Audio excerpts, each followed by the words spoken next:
At 8:42 p.m., Daniel Carter told police his wife had already left the house. He said they argued about money.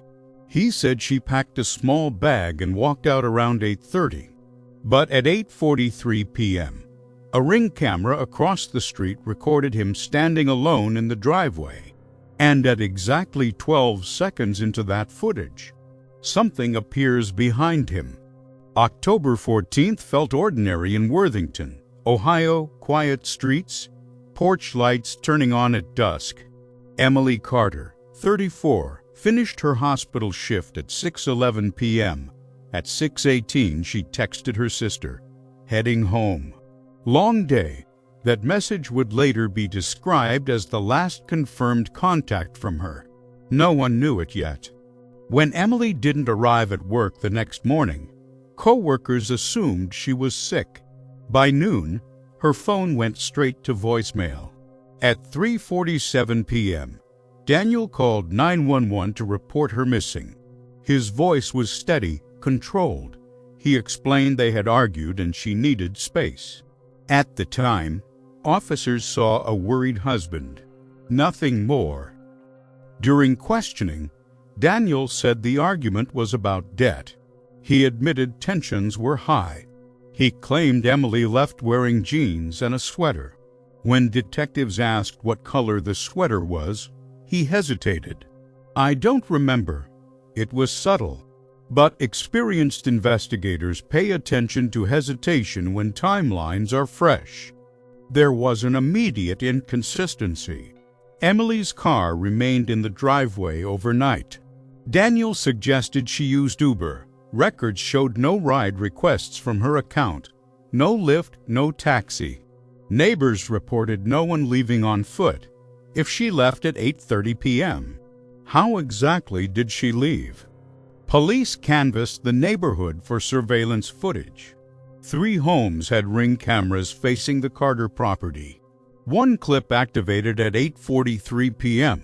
It shows Daniel stepping into the driveway. He looks left, looks right, rubs his face, then walks back inside. At first glance, nothing seems unusual. Detective Marcus Harris reviewed the footage repeatedly. 19 years in homicide had trained him to distrust nothing unusual. Something felt off. Not Daniel's movements, not the driveway, but the reflection in the front window behind him. At exactly 12 seconds into the clip, Harris slowed the video to 25% speed. He increased brightness and contrast. A faint vertical shape becomes visible inside the house. Thin, upright, slightly shorter than Daniel. It does not move with him. It appears to be standing just behind the glass. If Emily left at 8:30 p.m., she shouldn't be there at 8:43, yet the reflection suggests someone is inside. The figure seems to lift an arm slightly.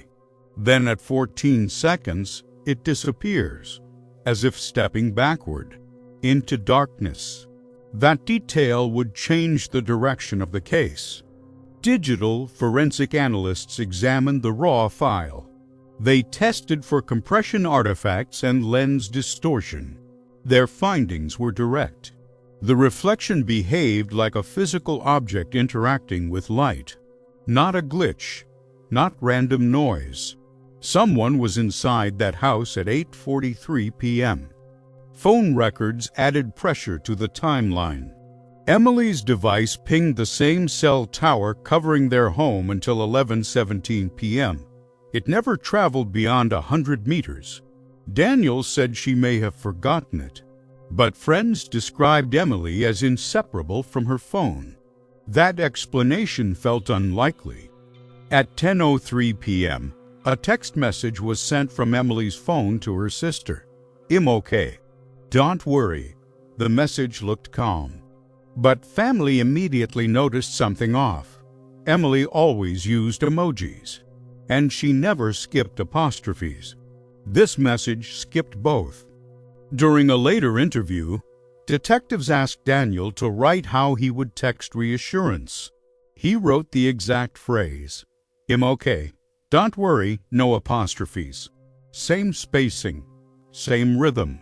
It wasn't definitive proof, but patterns begin with small repetitions. Another Ring camera captured backyard footage at 9:11 p.m. Daniel appears walking toward the side gate. He is carrying something long, wrapped tightly in dark fabric. He glances over his shoulder before leaving the frame. The clip lasts only seconds, but seconds matter. When questioned, Daniel claimed the object was old carpet padding. He said there had been mold in the basement. Investigators searched the trash and garage. No discarded carpet was found. There were no renovation signs inside the house. The explanation raised more questions than answers. Police returned with a search warrant and forensic equipment. The living room appeared recently cleaned. Surfaces wiped. No visible damage. When luminol was sprayed and the lights turned off, faint glowing patterns appeared near the staircase, patterns consistent with wiped blood. Under a section of molding, investigators found a tiny droplet the cleaning had missed. Laboratory testing confirmed the DNA belonged to Emily. That meant she had been injured inside the home. After Daniel claimed she left, the timeline was narrowing. During his third interview, detectives placed the enhanced reflection image on the table. Daniel stared at it silently for 12 seconds. "That's not her," he said. Detective Harris asked, "Then who is it?" Daniel offered no explanation, only silence. Search teams expanded outward from the Carter home. Woods, drainage areas, abandoned lots. 2 miles away, an officer noticed disturbed soil beneath loose leaves. The ground looked recently turned. They began to dig. 3 feet below the surface, investigators uncovered dark fabric. As they cleared more soil, a human outline emerged. Beneath that shallow grave was Emily Carter. The backyard footage from 9:11 p.m. now carried devastating weight. The autopsy revealed blunt force trauma to the back of her head. Defensive wounds marked her forearms. Bruising suggested restraint. The estimated time of death fell between 8:30 and 9:30 p.m., the same window Daniel claimed she was gone. Financial records revealed nearly $48,000 in hidden credit card debt under Daniel's name. Weeks earlier, Emily had increased her life insurance coverage to $500,000. Daniel was listed as sole beneficiary. Motive began to take shape. Investigators also discovered that 2 weeks before her death, Emily searched online for divorce procedures in Ohio. She also researched financial abuse warning signs. The argument that night may not have been only about money. It may have been about leaving. Prosecutors structured their case around 3 pillars: the reflection, the suspicious text, and the backyard footage. Individually, each element raised doubt. Together, they formed a consistent narrative. In court, the Ring video was displayed on a 12-foot screen. The room went silent. Frame by frame, the footage slowed. At 12 seconds, the reflection became visible. Several jurors leaned forward. The defense argued it was optical distortion, a trick of glass and compression. But forensic analysts testified that the reflection followed physical light patterns. It behaved like a person standing inside. Prosecutors then displayed the 10:03 p.m. text message. They highlighted the missing apostrophes. They compared it to Daniel's writing sample. The similarities were subtle, but consistent. Next came the backyard clip. Daniel carrying a long object wrapped in fabric. The burial site map appeared beside it. Same direction, same time frame. The sequence felt deliberate. Closing arguments focused on time. 8:30 p.m., 8:43 p.m. 9:11 p.m. The prosecution asked the jury to follow those minutes carefully, because those minutes told a story.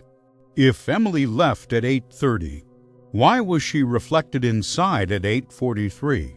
If she was safe, whose blood was near the staircase? And if Daniel was innocent, what was he carrying toward the woods? The jury deliberated for 6 hours. No dramatic scenes, just quiet discussion behind closed doors.